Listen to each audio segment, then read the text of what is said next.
Ahora, en esta noche nos encontramos estudiando de nuevo este maravilloso capítulo 13 y lo hemos titulado La conducta del creyente o ética cristiana. ¿Qué demanda Dios de los cristianos? Y conforme comenzamos, me gustaría introducir nuestro estudio, el cual realmente es la tercera parte del estudio de la ética cristiana que comenzamos hace un par de semanas atrás, simplemente al reflexionar en una actitud en particular que pudo haber estado en la mente del escritor conforme él escribió este capítulo. He leído varios volúmenes que dicen que el capítulo 13 pudo haber sido escrito por alguien más y simplemente fue metido en el libro de Hebreos. Otros dicen que fue escrito más adelante como una especie de apéndice. Mi propia postura en particular es que es muy importante, que es parte vital de la carta entera y que no es nada más que el clímax. Y hay varias razones por las que creo eso y le he dado un par de ellas en las últimas 2 semanas. Permítame darle una más en esta noche. Los judíos, como usted bien sabe, a quienes esto fue escrito, vivieron sus vidas conforme a la ley, bajo el antiguo pacto, el cual habían vivido bajo ese. Habían muchas reglas. De hecho, la vida era gobernada por reglas. Habían tantas reglas que se volvió muy difícil no quebrantar algunas de ellas simplemente porque eran muchas. Era un estilo de vida para ellos, en base a la obediencia a los estándares. El Antiguo Testamento mismo está cargado de estándares, está cargado de patrones éticos, está cargado de principios de conducta que tienen que ver con todo tipo de situación y todo tipo de relación. Entonces los judíos estaban muy acostumbrados a vivir ese tipo de vida. Estaban muy acostumbrados a vivir una vida que tenía que estarse moviendo de principio a principio a principio, así era conducida. Tenían leyes de dieta, lo que podían comer, tenían leyes de cómo podían cocinarlo. Tenían leyes de la ropa, lo que podían usar. Tenían leyes de los asuntos domésticos de la vida, el hogar, las situaciones en torno al hogar. Tenían leyes de la economía. Todo estaba bastante definido en términos de su economía. Habían X cantidades de ingreso que debían ser dadas al Señor en ciertos momentos durante cada año y cada tercer año, como parte de lo que poseían. Hubieran leyes acerca de relaciones, fueran relaciones dentro de la familia o fuera de la familia. Leyes acerca de relaciones con el prójimo y con aquellos que estaban en la autoridad y demás. Hubieron leyes de moralidad, hubieron consecuencias inclusive establecidas para cierto tipo de mala conducta moral. Hubieron leyes de salud, hubieron ciertas cosas que podían hacer y no hacer en base a la salud. Y entonces estaban muy limitados, de manera muy rígida, a un sistema de reglas. Así es como vivían sus vidas. No conocían nada más. Entendían muy poco acerca de algún tipo de libertinaje o algún tipo de vida sin leyes. Estaban prescritos a patrones legales toda su vida. Y de hecho, desde el comienzo mismo, este había sido el diseño de Dios, porque Dios diseñó que ellos, al seguir estos ciertos patrones, fueran una nación excepcional en el mundo, que cualquier persona en el mundo pudiera identificar a un judío por la dieta, por la ropa, por la economía, por todas las características de sus relaciones con otras personas, por su actitud hacia hombres y su actitud hacia Dios. Dios quería que los judíos sobresalieran en la sociedad como un pueblo excepcional. Quería que estuvieran separados, quería que fueran diferentes, para que la gente pudiera verlos, vieran que eran diferentes, vieran las características positivas que poseían y se vieran atraídos al Dios, quien era su Dios, quien hacía todo esto posible. Y entonces realmente su identidad única tenía que ver con su testimonio. El hecho de que alcanzaran al mundo dependía del hecho de que el mundo los viera y viera algo en ellos que ellos deseaban, un tipo de vida que era diferente. Dios quería que fueran un testigo nacional. Dios necesitaba un testimonio nacional. Israel fue ese testigo. Y entonces vivieron conforme a todos estos estándares para mostrar a Dios. De hecho, Isaías 43:21 dice, a este pueblo formé para mí mismo, mostrarán mi alabanza. En otras palabras, los he apartado de una manera tan única que van a ser un testimonio vivo de mí en el mundo. De hecho, en Éxodo, creo que es el capítulo 19, la Biblia llama a los judíos un reino de sacerdotes. Ahora, la función de un sacerdote era llevarle a los hombres a Dios. Llevarle a los hombres a Dios. Y eso es exactamente lo que Israel debía hacer. Los hombres debían ver a Israel, ver la identidad distintiva de Israel debido al tipo de conducta que mantenían, y vinieran a ellos y dijeran, ¿qué es lo que te hace vivir así? Y entonces Israel los llevaría a Dios. Y entonces en el sentido genuino, eran un reino de sacerdotes. Y el gancho realmente que consistía en enganchar a los hombres y atraerlos a Dios era su identidad única conforme seguían ciertos patrones éticos, ciertos principios de conducta.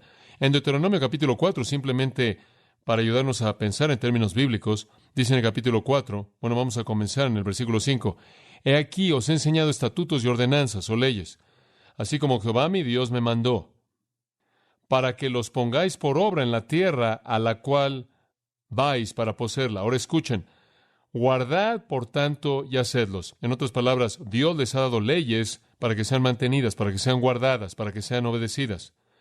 Porque esta es vuestra sabiduría y vuestra, ahora observe, y vuestro entendimiento a los ojos de las naciones.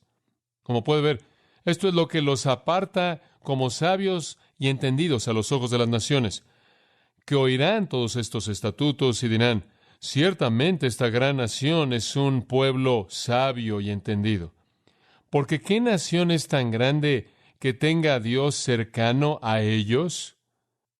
Como puede ver, el mundo debe verlo usted y decir, wow, esas personas tienen estándares, tienen ciertos principios que funcionan, que operan. ¿Hay algún pueblo tan cercano a Dios como ellos? Ese es un testimonio dinámico. Y entonces la gente que quería conocer a Dios vendrá a ellos y ser presentados a Dios. Y entonces el versículo 9, él dice, solo tened cuidado y guarda tu alma diligentemente, no sea que olvidáis estas cosas que tus ojos han visto y que se alejen de tu corazón todos los días de tu vida. Enséñalas a tus hijos y a los hijos de tus hijos. No te olvides de las reglas, no te olvides de los principios, no te olvides de los estatutos y las leyes y las ordenanzas. Enséñaselas a tus hijos porque generación tras generación van a estar en medio del mundo como un testimonio del Dios vivo. Entonces las leyes para Israel eran muy, muy importantes. Y su conducta estaba basada en estos principios y eran con el propósito de llamar la atención de los hombres en últimas a Dios. Ahora es interesante también que se sumergieron tanto en el legalismo que se alejaron más allá de lo que Dios quiso que se alejaran. Dios les dio suficientes leyes para mantener las cosas y simplemente les encantaron las leyes y se excedieron y simplemente comenzaron a inventar leyes y terminaron con una serie entera de leyes que transmitieron oralmente. En otras palabras, simplemente las hablaban de generación a generación y esta serie de leyes orales fue conocida como el Mishnah. Y usted quizá está familiarizado con eso si sabe algo de la historia judía. La palabra Shana significa enseñar o repetir oralmente. Entonces, esto fue transmitido oralmente y fue llamado el Mishnah, y finalmente pensaron que debían escribirlo todo y lo escribieron y lo llamaron el Talmud. Y el Talmud judío es la codificación de todas las leyes judías añadidas a las Escrituras. Y digo, es masivo, es algo monstruoso. La palabra Talmud simplemente significa enseñanza. Hay 6 partes en el Talmud judío. Algunos de ustedes quizás hayan visto uno. Pero tiene 6 partes. Hay una sección de la agricultura. Todas las leyes con respecto a lo que puede usted hacer y lo no puede hacer en la agricultura. Hay una sección de festividades. Hay una sección de mujeres. Hay una sección de leyes civiles y ceremoniales, asuntos legales. Hay una sección de sacrificios, una sección de cosas inmundas y su purificación.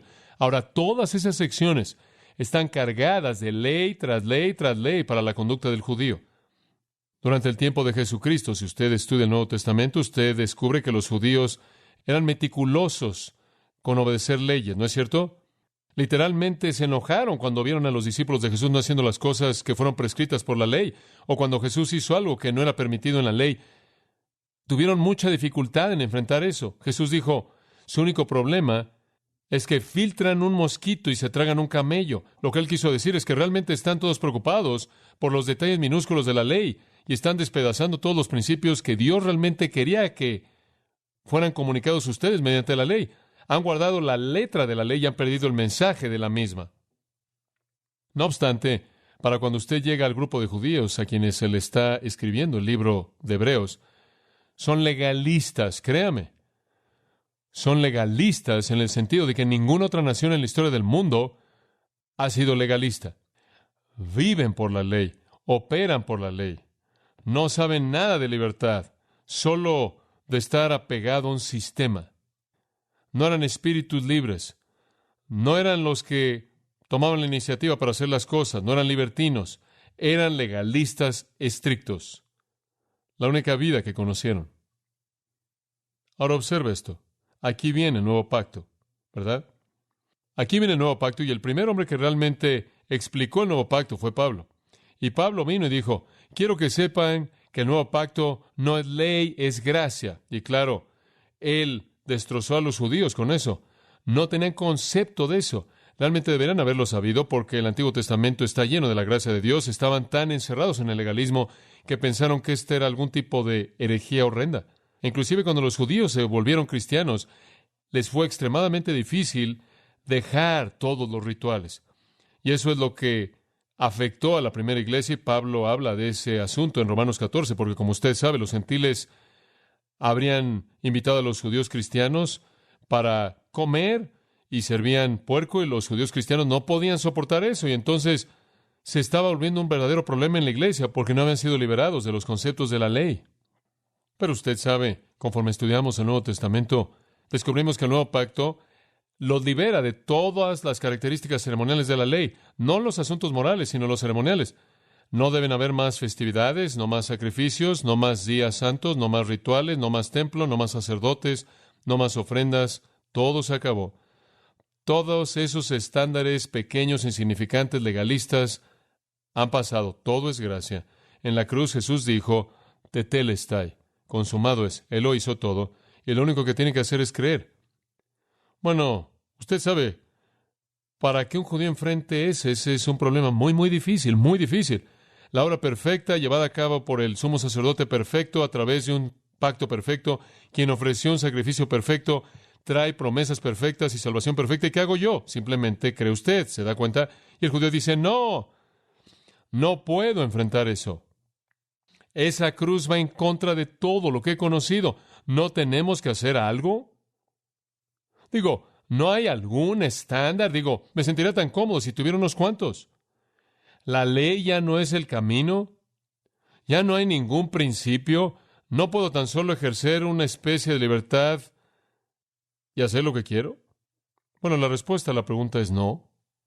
Debido a que usted se convierte en un cristiano, no significa que de pronto ya no hay ninguna regla. Dios tiene estándares. Ahora, yo creo que si usted entra con eso en el capítulo 13, en su mente, usted va a entender lo que él está confrontando. Él necesita cerrar este libro con algunos principios. De lo contrario, va a dejar a algunos judíos realmente tratando de entender cuál es su obligación hacia Dios, porque ellos saben que Dios no ha cambiado y Dios espera ciertas cosas de sus hijos, sean antiguo o nuevo pacto.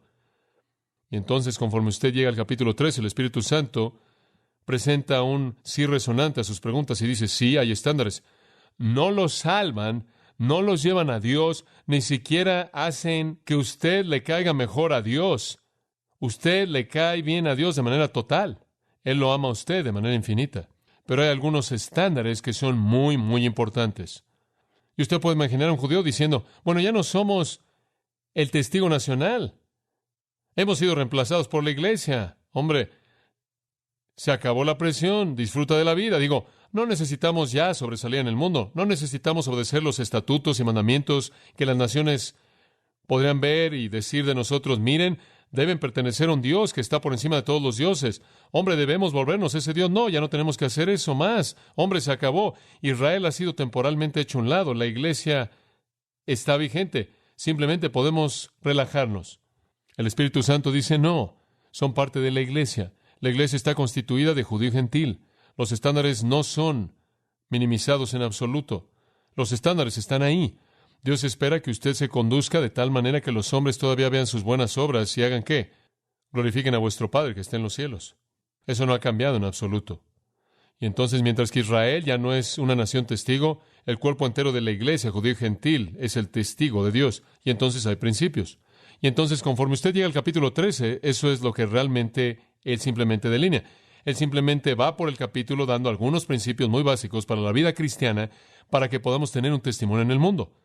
Ahora vemos tres cosas en el capítulo y nunca podemos llegar a las últimas dos. Llegaremos ahí la próxima semana. Vemos ética, los principios, ejemplo, el patrón que debemos seguir. Energía, el poder que lo hace posible. Tenemos los principios, tenemos una vida ejemplar que seguir y tenemos la energía para hacerlos operar. Ahora hemos estado hablando de los principios, la ética. Y vemos eso en los primeros 19 versículos, la ética de la vida cristiana, y son dados. Y realmente lo que sucede aquí es que todo en cierta manera es reducido a conceptos generales simples. En primer lugar, simplemente permítame decir esto. Hay 3 categorías de ética cristiana. Número 1, en relación a otros. Cubrimos eso, ¿verdad? Y en relación a otros, Él pide 2 cosas. Amor sostenido y empatía. Amor sostenido y empatía. El amor simplemente va a cubrirlo todo, ¿no es cierto? Y preocúpense unos de otros. Después, la segunda categoría, comenzando en el versículo 4, fue en relación a nosotros mismos. Hay algunos estándares muy importantes en relación a nosotros mismos. Número 1 fue pureza sexual, versículo 4. Honrosos en todos el matrimonio y el lecho sin mancilla, pero a los fornicarios y a los adúlteros los juzgará Dios. Leí en donde Pablo dijo que cuando usted peca en el sexo, usted peca contra su propio cuerpo. La segunda en relación a nosotros mismos es satisfacción. ¿Se acuerda eso de el último domingo por la noche, versículos 5 y 6? Aprendan a estar sin avaricia, aprendan a estar satisfechos con las cosas que tienen y sepan que el Señor va a ayudar y va a cuidar de sus necesidades. Entonces, en relación a nosotros mismos, debe haber pureza sexual y satisfacción. En tercer lugar, y vamos a retomarlo en este punto, en esta noche, debe haber perseverancia. En relación a nosotros mismos, Dios desea que seamos perseverantes. Observa el versículo 9, y lo voy a leer. No os dejéis llevar de doctrinas diversas y extrañas, porque buena cosa es afirmar el corazón con la gracia, no con viandas, que nunca aprovecharon a los que se han ocupado de ellas. Ahora, aquí les está diciendo, no se atoren en el legalismo. Sí, hay estándares morales, pero no son los asuntos ceremoniales externos como lo que ustedes comen. Observe lo que dice, que su corazón esté establecido con ¿qué? Gracia, no ley. Que su vida esté arraigada y establecida sobre la gracia, no en base a la ley externa. Cosas superficiales como leyes ceremoniales, y cierto tipo de alimento, y cierto tipo de ropa, y cierto tipo de días santos, y cierto esto, y cierto aquello, las cuales no les han aprovechado a aquellos que se han ocupado con ellas. Él dice, miren, de hecho, todos aquellos que están atorados aún en el judaísmo todavía están cumpliendo con todas las leyes y están perdidos, están perdidos. Ahora regrese por un momento al versículo 7. Acordaos de los que tienen autoridad sobre vosotros, que os hablaron la palabra de Dios. Considerad cuál sea el resultado de su conducta e imitad su fe. Él dice esto, miren a aquellos que vinieron antes de ustedes y vean cómo permanecieron fieles. Después él dice en el versículo 8, Jesucristo es el mismo ayer, hoy y por los siglos. Véanlo. ¿Cambió él? ¿Acaso los que fueron sus padres espirituales cambiaron? Versículo 7, no. ¿Acaso el que es su creador espiritual cambió? Versículo 8, no. Entonces, versículo 9, tampoco cambien ustedes. No sean llevados con doctrinas diferentes y extrañas. La palabra ser llevados simplemente significa ser quitados. Quédense en donde están. Una de las estrategias más sutiles de Satanás en contra del cristiano es alejarlo de la doctrina sana. Es envolverlo en algún tipo de doctrina que resulta estar siendo soplada por la brisa en algún punto dado. Cristo no ha cambiado, sus ancestros no han cambiado, no cambien ustedes. Una de las cosas más tristes en el mundo es alguien que hace una profesión de Cristo, que cree en Cristo, quizás verdaderamente salvo, y de pronto es arrastrado por alguna doctrina falsa y pierde su eficacia, su gozo, pierde su recompensa, pierde su eficacia. Este es un problema en Gálatas, como ustedes saben, en el primer capítulo y en el 6º versículo. Me maravillo que tan pronto han sido alejados. Ahí está el mismo concepto. Ustedes, Gálatas, comenzaron también, pero se alejaron de aquel que los llamó a la gracia en Cristo, a otro evangelio. Comenzaron en la gracia y alguien los movió. Él dijo, realmente no es otro evangelio. Hay algunos que los quieren turbar y pervierten el evangelio de Jesucristo, y después alguien siempre dice, oh, pero son personas tan buenas, oh, pero es un hombre tan amable, oh, él, la evidencia de tanta sabiduría, y él es tan amable, y oh, él conoce la Biblia. Y entonces Pablo dice, pero aun si nosotros, un ángel de los cielos, os predicar otro evangelio del que os ha sido predicado, sea anatema. No me importa cómo sea, si no es algo que es verdad, es una perversión de la verdad, sea anatema, y simplemente para asegurarse de que nadie se confunda, él lo repitió en el versículo 9. Lo que sucedió a los Gálatas fue triste. Comenzaron en la gracia y terminaron echándose a perder con la ley, comenzaron en el Espíritu y trataron de continuar en la carne. Él dice, ¿qué les pasó? Que comenzaron en la gracia y fueron arrastrados al legalismo. ¿Saben lo que pasó? Fueron turbados por los falsos maestros. La idea de pervertidos ahí es ser agitado. Fueron agitados y su mente se echó a perder por los falsos maestros. Ahora, esta es la estrategia de Satanás. Satanás ha destruido muchas veces el testimonio de un cristiano, ha robado muchas veces a un cristiano de todo su gozo y toda su eficacia, al desviarlo por la falsa doctrina. Una buena ilustración de eso está a unos 3 kilómetros en esta calle hacia allá. Estas personas siempre están viniendo aquí anunciándonos que han encontrado la verdad. Y muchos de ellos son personas cristianas. Una madre se me acercó un día simplemente con lágrimas en sus ojos diciendo que su marido y su hijo, quienes habían hecho compromisos con Cristo y toda su vida habían estado en la iglesia, fueron arrastrados por esto y terminaron ahí hasta sus oídos y habían perdido todo contacto con la verdad del mensaje de Dios. Y fue una cosa trágica y triste. Y eso es exactamente lo que Satanás quiere hacer. Simplemente para darle una pequeña indicación de cómo Satanás opera de esta manera, permítame tan solo compartir algunos pasajes en la Escritura con usted y dejar que el Espíritu Santo lleve a cabo la enseñanza por un minuto.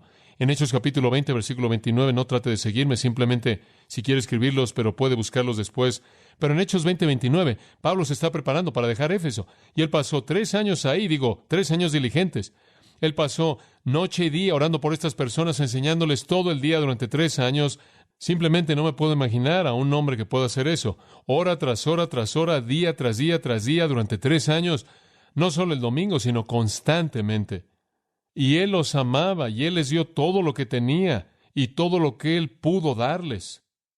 Y ahora que se iba, él tenía un gran temor. Y este era, porque yo sé, sin duda alguna lo sé, porque yo sé que después de mi partida, lobos rapaces entrarán entre vosotros y no perdonarán al rebaño. Sé que esto va a pasar. Lobos rapaces, ¿quiénes son? Falsos maestros. Y también de vosotros mismos se levantarán hombres, personas a quienes confían, personas en medio de ustedes, que hablarán cosas perversas para arrastrar a los discípulos tras ellos. Y él dice, simplemente observen y recuerden que por 3 años no he cesado de advertir a cada uno de ustedes noche y día con lágrimas. Y él dice, ahora hermanos, os encomiendo a Dios y a la palabra de su gracia, que tiene poder para sobreedificaros y daros herencia con todos los santificados. Lo único que puedo decir simplemente es que aquí está la palabra. Esta es su única protección. 3 años les advertí, día y noche con lágrimas van a venir, y ustedes saben que lo más triste es que la iglesia de Éfeso dejó de existir eventualmente debido a eso. Satanás opera de esa manera. Al final del libro de Romanos, capítulo 16, versículo 17, Pablo dice al cerrar, ahora os ruego, hermanos, que identifiquen a aquellos que causan divisiones y tropiezos contrarios a la doctrina que habéis aprendido y que los evitéis. Evítenlo. Porque los que son así no sirven a nuestro Señor Jesucristo, sino a sus propios vientres. Están ahí metidos por el dinero.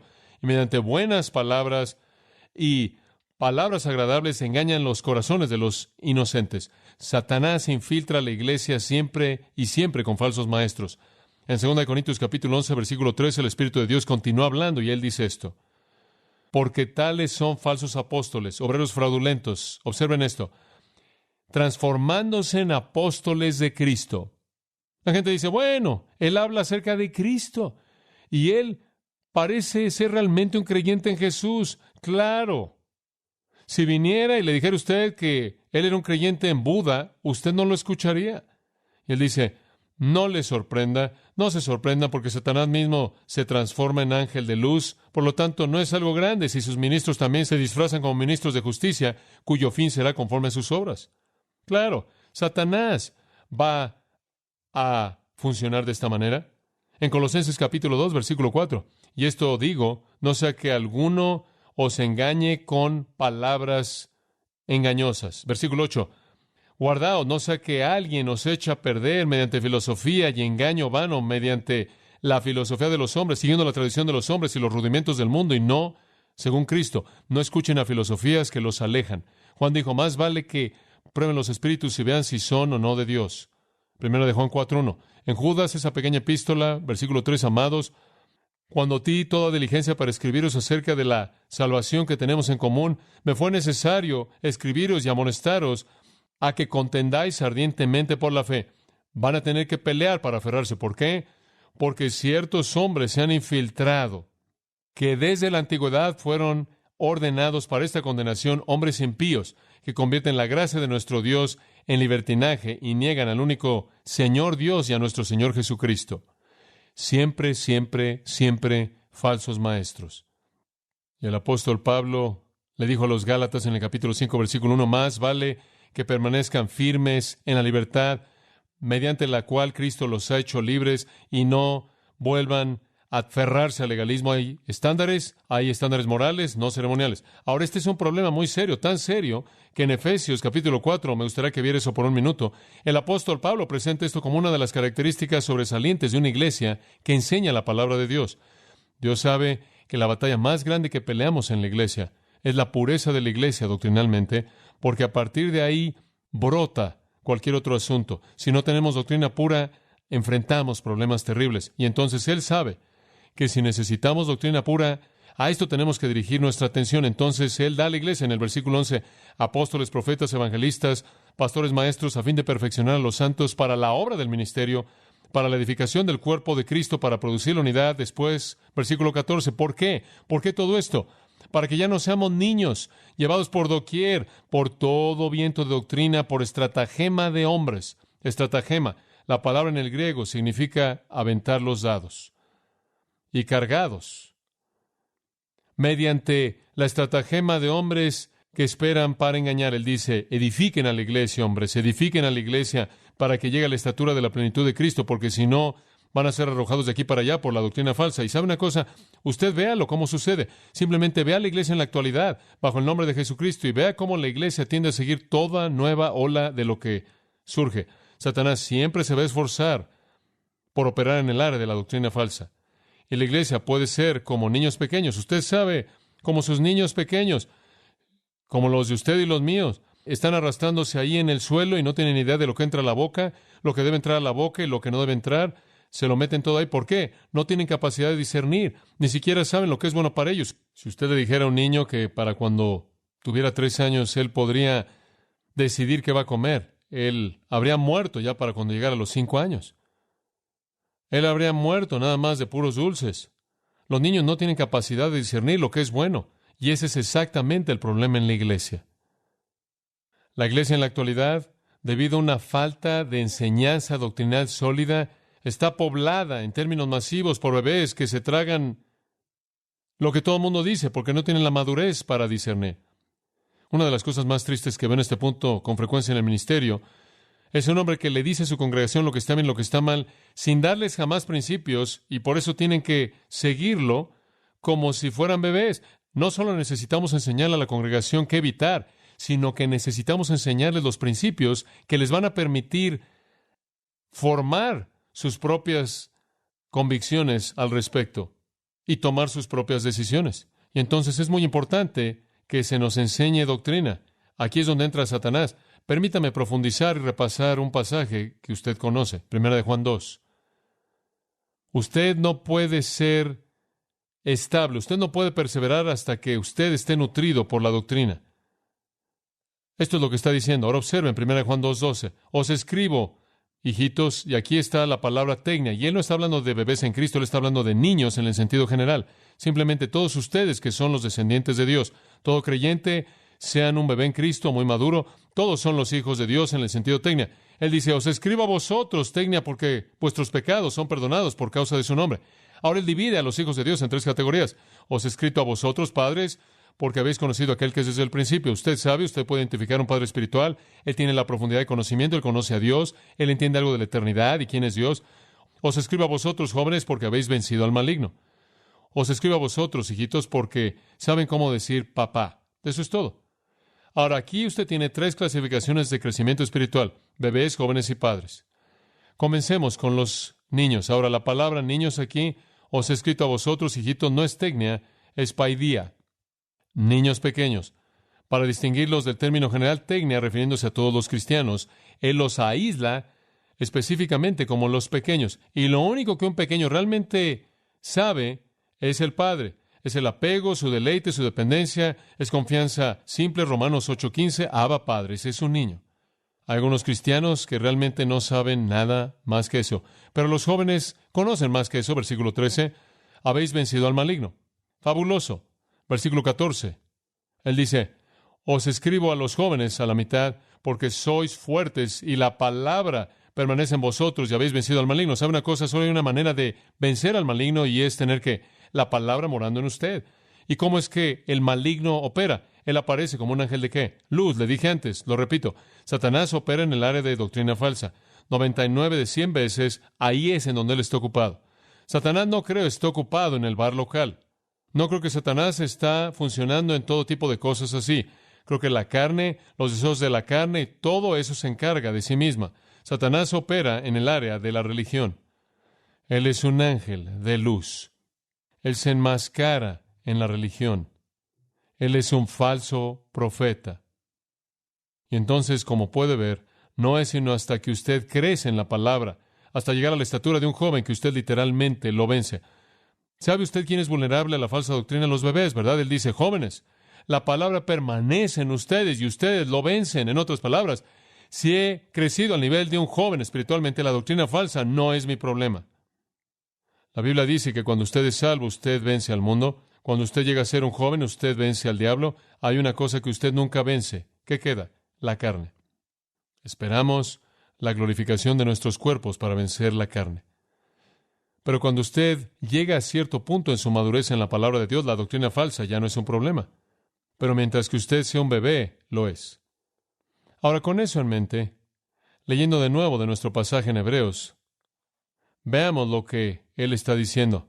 No seáis llevados con doctrinas varias y extrañas, porque es bueno que el corazón sea establecido con gracia, no con viandas, las cuales no aprovechan a aquellos que se ocupan en ellas.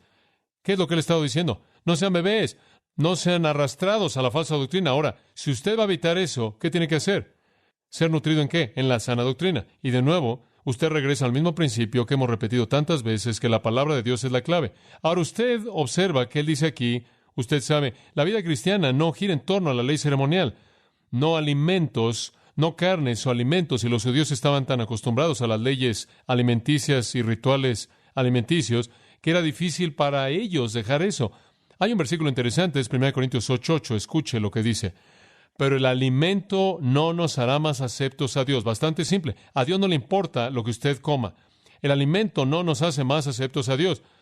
No somos peores si no comemos, ni mejores si comemos. En otras palabras, a Dios no le importa su dieta religiosa. Eso es exactamente lo que él dice en el versículo 9. Que su corazón se establezca con gracia, no con ceremonia.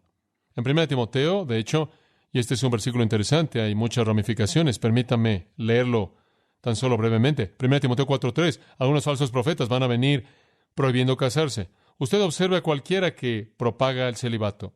Normalmente, eventualmente, su movimiento va a dejar de existir.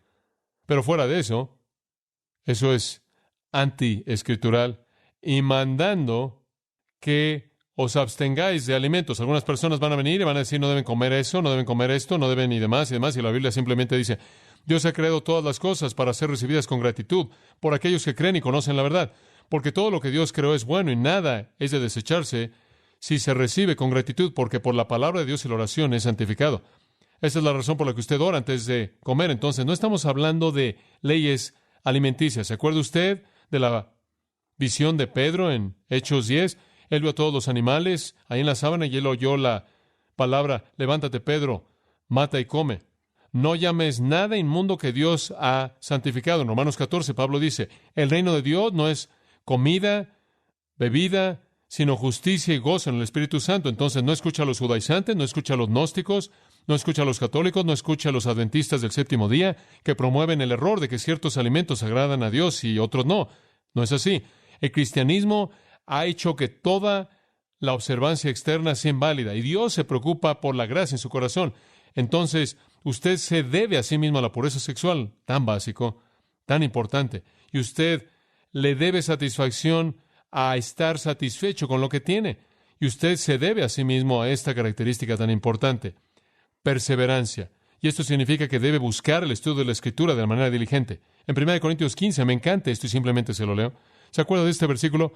Por tanto, mis amados hermanos, sed perseverantes, inamovibles, siempre abundando en la obra del Señor, sabiendo que vuestra obra en el Señor no es en vano. Dos palabras, perseverando e inamovibles. Creo que a todo mundo le gusta alguien con convicciones, pero en la vida cristiana es absolutamente esencial para la vida de un creyente. En Colosenses 1:23, Pablo dice, si continúan en la fe, arraigados y establecidos, y no se alejen de la esperanza del Evangelio que habéis oído.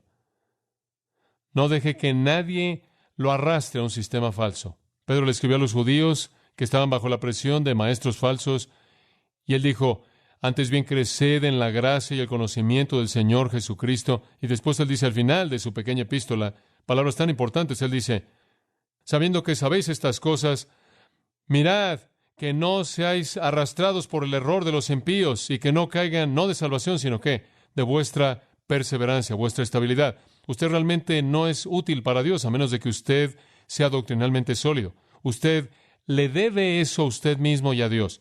Y alejarse es trágico. Muy bien, entonces vemos que la conducta del creyente en relación a otros es amor sostenido y empatía en relación a sí mismo, pureza sexual, satisfacción y perseverancia.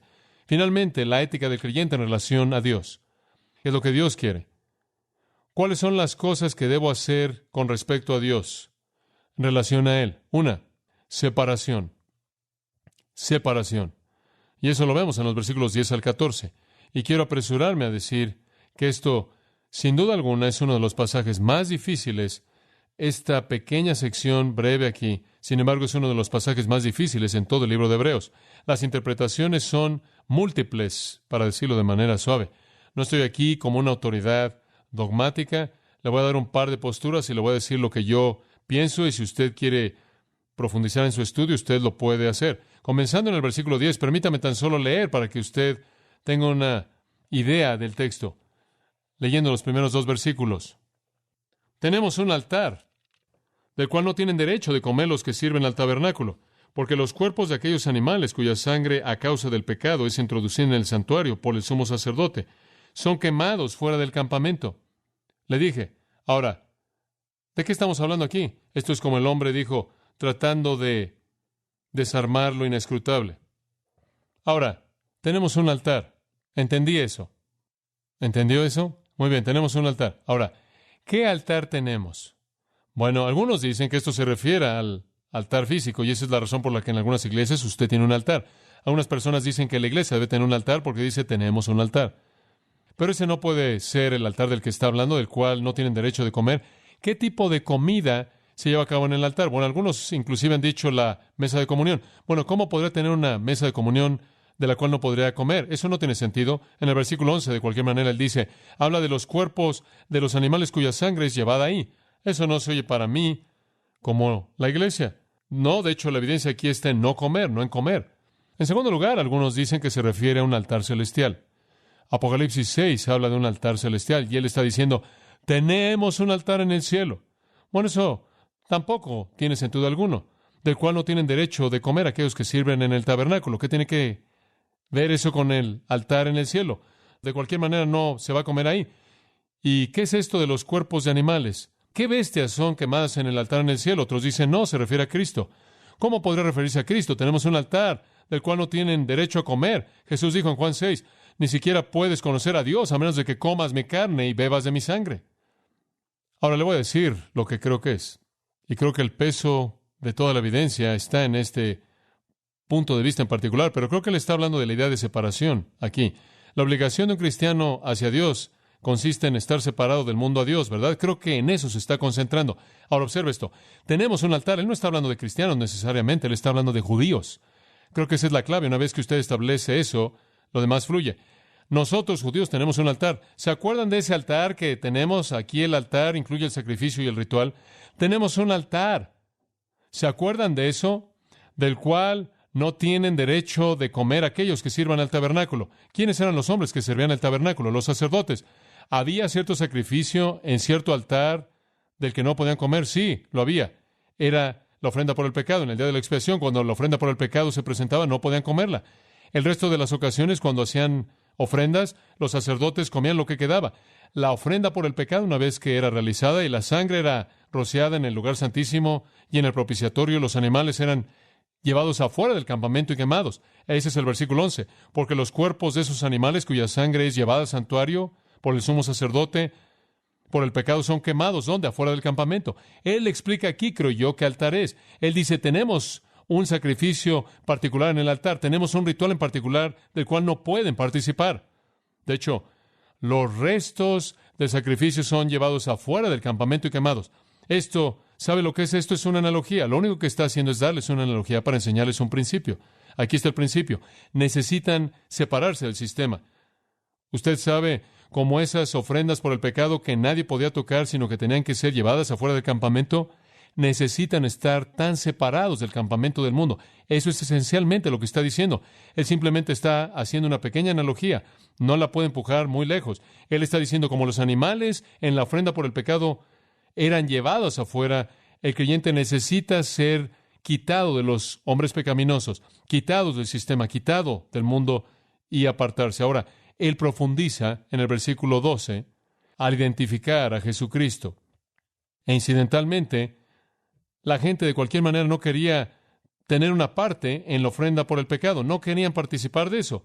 Versículo 12 dice, por lo cual también Jesús, para santificar al pueblo mediante su propia sangre, padeció fuera de la puerta. Jesús estaba apartado del sistema, ¿no es cierto? En el Antiguo Testamento los judíos tomaban esos cuerpos de esas ofrendas por el pecado, tanto las ofrendas de los sacerdotes como las del pueblo, y los sacaban del campamento. No querían tener nada que ver con esas ofrendas por el pecado. Las separaban de sí mismos. Jesús hizo lo mismo. El sistema no quiso a Jesús tampoco. Lo expulsaron.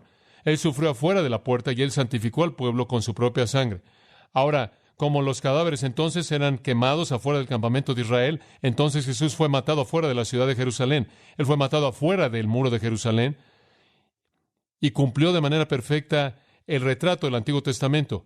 Usted sabe que esas ofrendas por el pecado antiguas eran los retratos de Cristo, ¿no es cierto?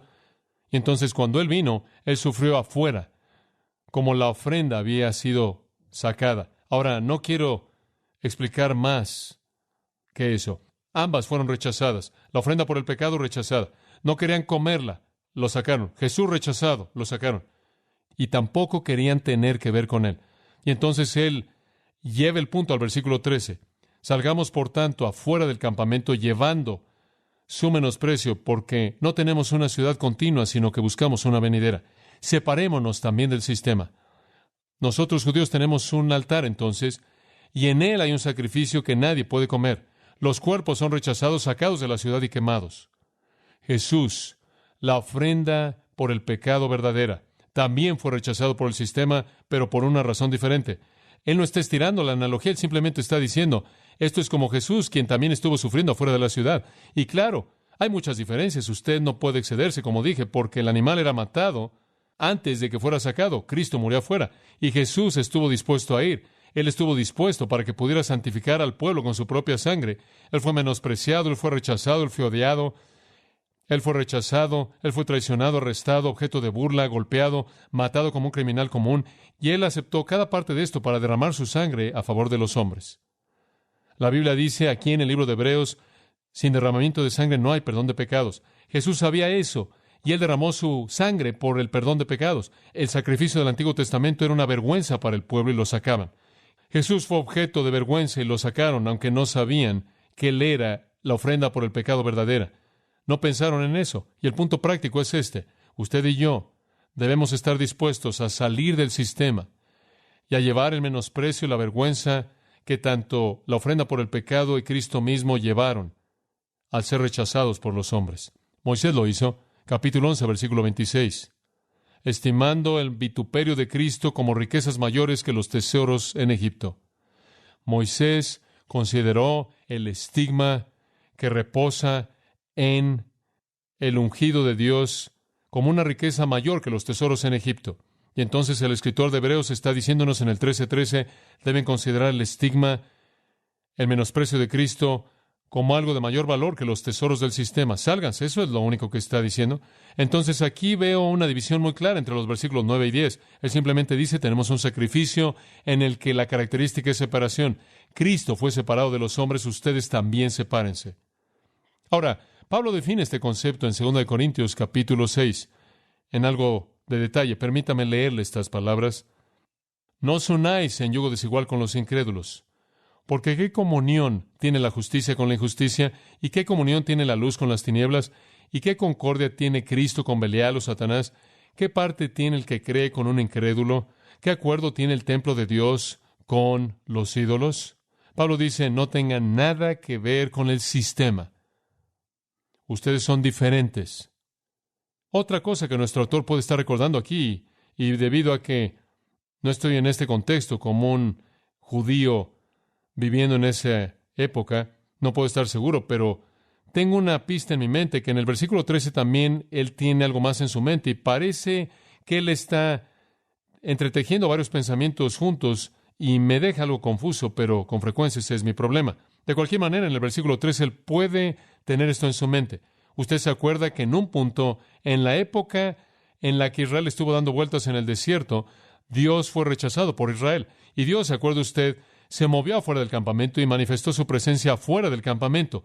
Y después del incidente del becerro de oro, Moisés sacó su tienda y la colocó afuera del campamento de Israel. Y usted recuerda que fue llamada la tienda del testimonio. Y entonces toda persona que quería acercarse a Dios tenía que salir del campamento de Israel y acercarse ahí. ¿Por qué?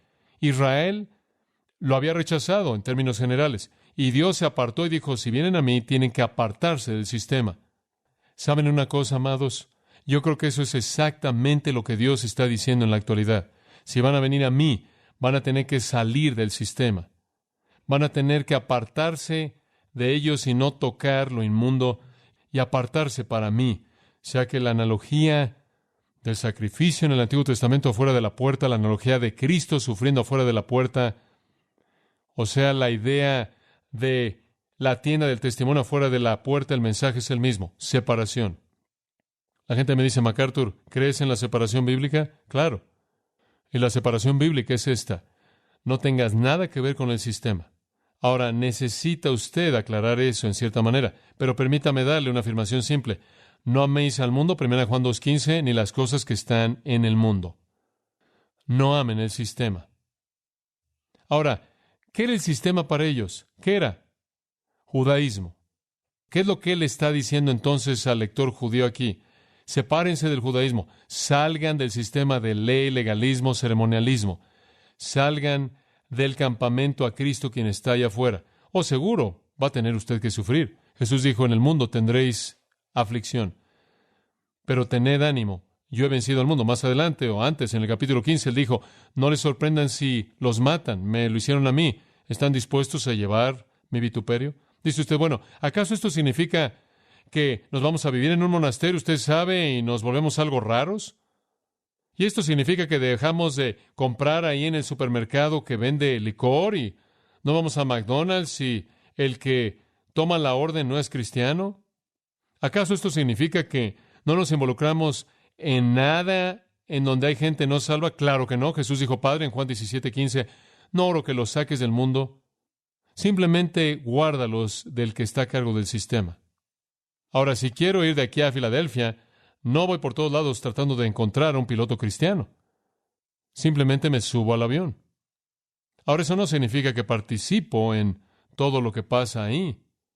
No tengo que aceptar la champaña gratuita. Me acuerdo en una ocasión en Portland, en donde tuvimos un problema de motores y estuvimos ahí. Siempre me da gusto cuando aterrizan y dicen que tenemos problemas, nada más no quiero oírlo cuando estamos en el aire. Entonces dicen van a ser unas cuantas horas y había una convección de los leones en el avión y el hombre que estaba a mi lado, en cierta manera era un hombre que estaba contento cuando se subió y después de un rato vino la sobrecargo y dijo, vamos a estar aquí por un tiempo indeterminado, no sabemos cuánto va a ser, ninguno de los pasajeros va a poder dejar el avión porque podrá ser arreglado momentáneamente, entonces mientras tanto estaremos sirviendo bebidas gratis. Pasaron 4 horas, el hombre a mi lado estaba tan borracho que difícilmente podía mantener su cabeza en alto y empezamos a hablar y era algo trágico Y bueno, usted sabe, fue otra ilustración para mí. Estaba en ese avión y ese avión en un sentido real es parte del mundo. Sin embargo, yo no estuve involucrado en absoluto en el sistema, no tenía nada que ver. De hecho, finalmente el hombre me dijo, él dijo, has estado sentado aquí y no has tocado una gota. Usted sabe. Él dijo, ¿a qué te dedicas? Y yo dije, bueno, yo soy un predicador. Nunca olvidaré su reacción. Él saltó del asiento y comenzó a gritar por todo el avión. No van a creer lo que tenemos aquí. Entonces, en cierta manera, usted sabe, unos 10 hombres se acercaron a mi asiento durante los últimos 20 minutos y simplemente me inundaron de preguntas. Una situación interesante. Lo que pasó es que antes de que llegáramos a Los Ángeles, este hombre había compartido una historia de que estaba destrozado, que simplemente despedazaría su corazón si lo oyera. Pero lo que pasó, usted sabe, es que podía estar ahí, no tener nada que ver con el sistema. Una cosa es estar ahí y otra cosa es amar lo que el mundo ama. Y le voy a decir algo más. No es solo lo que usted hace, es una actitud. Usted es tanto una parte del sistema si usted no lo hace, pero desearía hacerlo. ¿Sabe una cosa? Algunos cristianos, como lo he dicho antes, no hacen cosas malas, nada más que anhelarían hacerlas. Eso es estar enamorado del sistema y como cristiano Dios dice que debamos separarnos. Salga del sistema, apártese para Dios. Es una actitud. Jesús dijo, si alguno quiere venir en pos de mí, niéguese a sí mismo, tome su cruz y sígame. ¿Qué significa eso? Eso significa lleve el vituperio de Cristo. Vaya donde Jesús está, fuera del sistema. Y cuando usted se encuentre con el sistema es para confrontarlo, no para tener comunión. Gran diferencia. Y las únicas personas que realmente se identifican con Jesucristo son los que realmente están dispuestos a pagar el costo y salirse. ¿Qué dicen? 2 Timoteo 3:12, los que quieran vivir piadosamente en Cristo Jesús padecerán persecución. Los que vivan piadosamente, muchos cristianos no viven piadosamente, no son perseguidos, nunca se apartan del sistema.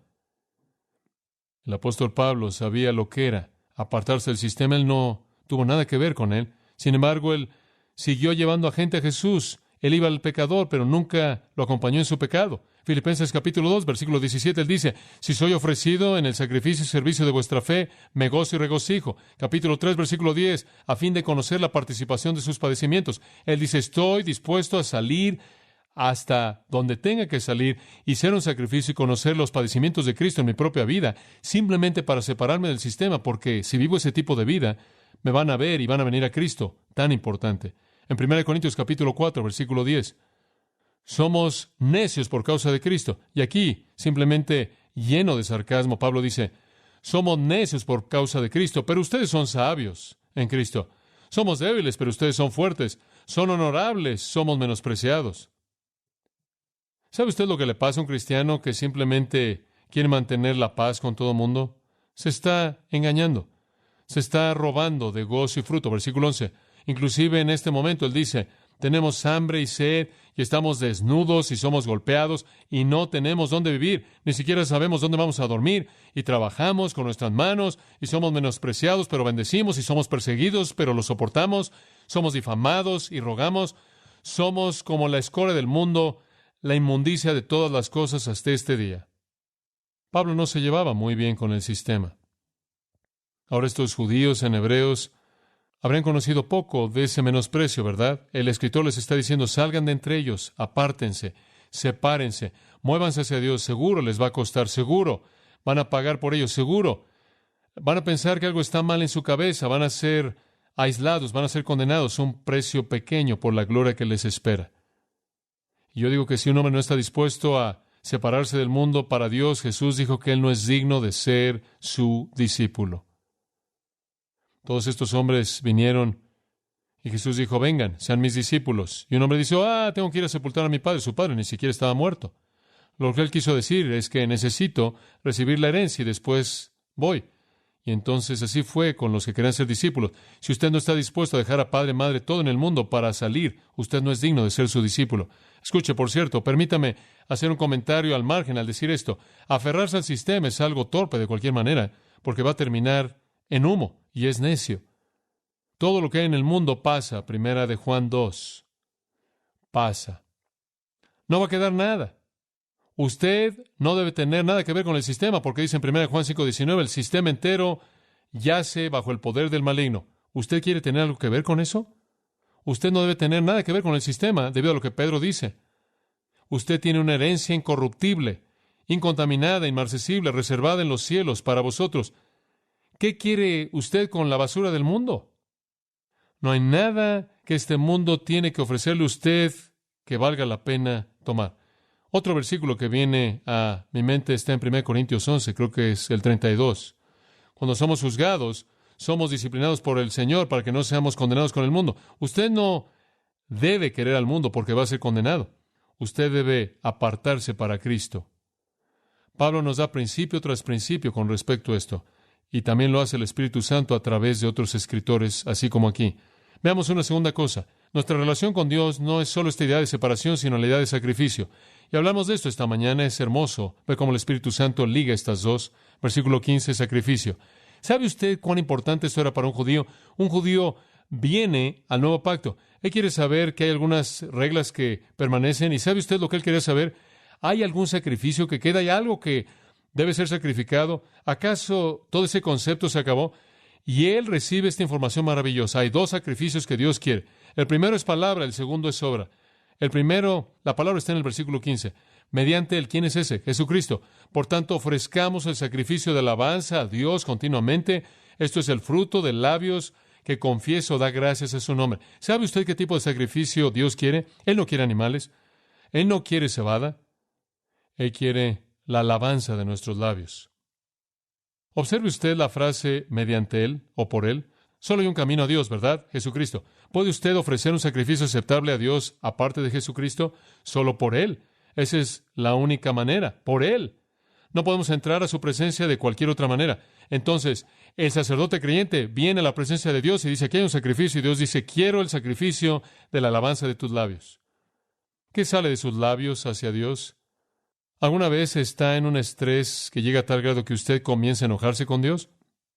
A Él no le gusta eso. Permítame darle una idea de qué decirle a Dios cuando quiera alabarlo. Te exaltaré, mi Dios, oh Rey, bendeciré tu nombre por los siglos de los siglos. Cada día te bendeciré y alabaré tu nombre por los siglos de los siglos. Grande es Jehová y digno de ser alabado, y su grandeza es inescrutable. Una generación alabará tus obras a la otra y declarará tus obras portentosas. Hablaré del honor glorioso de tu majestad y tus obras maravillosas.